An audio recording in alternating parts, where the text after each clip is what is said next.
ভিয়েতনামের মুখোমুখি বাংলাদেশ, জয়ের খোঁজে লাল সবুজের প্রতিনিধিরা।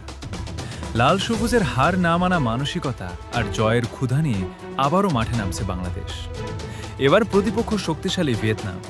গ্রুপ পর্বের গুরুত্বপূর্ণ এই লড়াইয়ে পূর্ণ পয়েন্ট ছিনিয়ে নিতে মরিয়া কোচ হাভিয়ের কাবরেরার শিষ্যরা।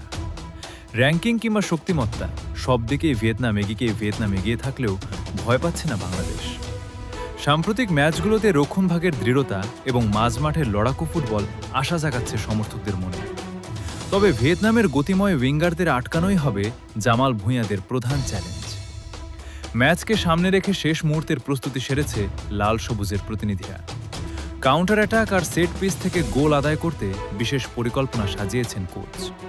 দলের স্ট্রাইকারদের ফিনিশিং নিয়ে কাজ করা হয়েছে নিবিড়ভাবে। লক্ষ্য একটাই, শুরুতেই গোল করে প্রতিপক্ষকে চাপে রাখা। দেশের ফুটবল প্রেমীরা মুখিয়ে আছেন প্রিয় দলের সাফল্য দেখতে। ভিয়েতনামের বিপক্ষে ইতিহাস করার এই ম্যাচে নিজেদের সেরাটা উজাড় করে দিতে প্রস্তুত ফুটবলাররা। মাঠে বল গড়ানোর অপেক্ষায় এখন পুরো দেশ।